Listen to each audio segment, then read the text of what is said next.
When we think about finance, we usually see it in pieces, right? A stock price here, a bank there, maybe a corporate takeover over here.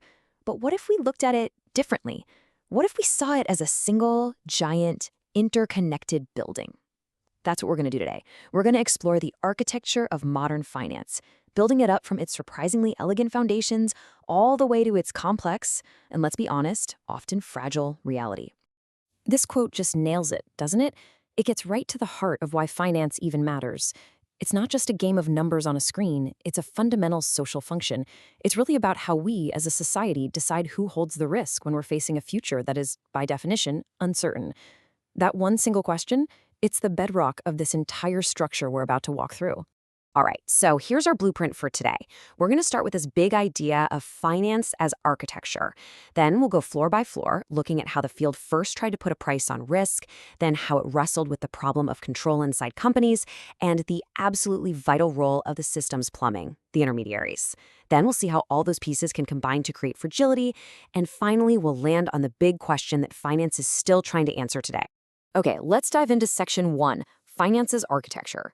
The core idea here is actually pretty simple, but it's really powerful. Finance isn't just a random collection of topics. It's a single intellectual structure where every new idea was built directly on top of the ones that came before it.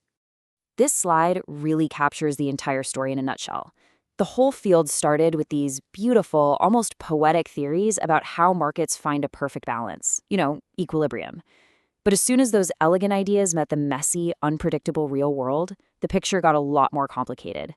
Finance had to grow up, evolving into a much grittier story about the very real constraints of balance sheets and the vulnerabilities that always seem to creep in. So now let's lay the first cornerstone of this whole building, the price of risk. This was the first great ambition of modern finance, to take this fuzzy, gut-feeling idea of risk and turn it into something concrete, something you could actually measure, and, most importantly, put a price tag on. And this was the question that kicked everything off. I mean, think about it. If you can describe risk with math, shouldn't there be a single, logical price for it in a competitive market? It sounds almost simple, but the search for that answer would drive the entire field for decades. The first big breakthrough was, honestly, revolutionary. Finance redefined risk as statistical variance, basically how much things wiggle around the average. And out of that came this brilliant insight. You only get paid to take on the kind of risk you can't get rid of just by diversifying.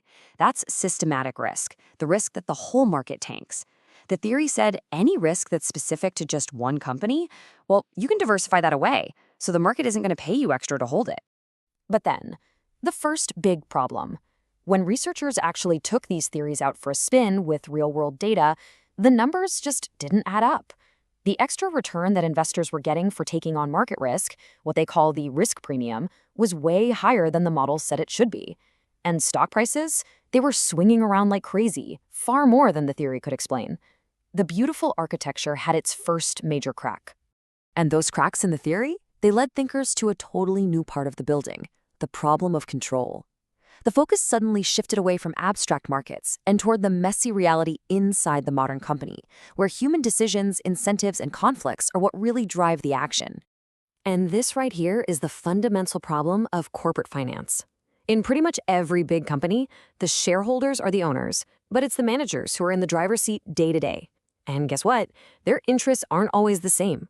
This one simple separation creates a whole universe of new problems, and you guessed it, new risks.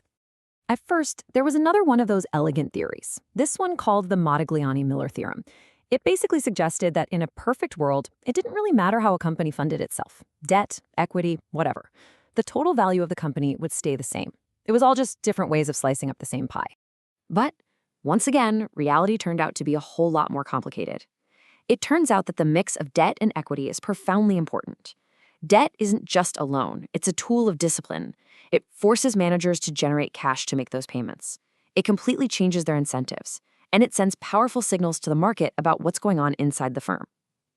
The big takeaway here is that capital structure isn't just about money, it's about power and control. Okay, so we've gone from the individual firm, and now in section 4, we're zooming out to look at the network that connects them all, the financial intermediaries. You can think of this as the system's plumbing. The banks, the funds, all the institutions that move capital from where it is to where it needs to go. And this brings us to a really fascinating paradox. If markets are these incredible, super efficient machines for processing information and setting prices, why on earth do we even need middlemen like banks? Why don't savers just lend their money directly to the people who want to borrow it?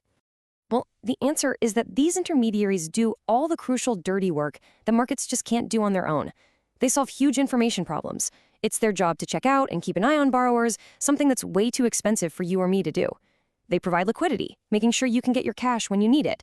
And maybe the most important thing they do is absorb and transform risk, turning our short-term savings into the long-term loans that build our world. And this is where a fascinating duality pops up. By solving one set of problems, these intermediaries create a completely new kind of fragility. Their entire business is built on something that's incredibly delicate: confidence. As long as we all believe our money is safe, the system works just fine. But the second that confidence starts to wobble, the whole structure can become dangerously unstable. They are both the solution and a powerful new source of risk. And that brings us to the climax of our story in Section 5, from leverage to fragility. This is where all the different pieces we've been talking about, risk pricing, corporate control, intermediaries, they all finally click together, and they show us exactly how systemic risk is born. This famous quote from an economist named Hyman Minsky, it just perfectly captures this deep, unsettling paradox in finance. You see, long periods of calm and stability don't actually make the system safer. In fact, they do the exact opposite. When things are going well, people get comfortable. They borrow more, they take bigger risks, because everyone gets convinced the good times will last forever.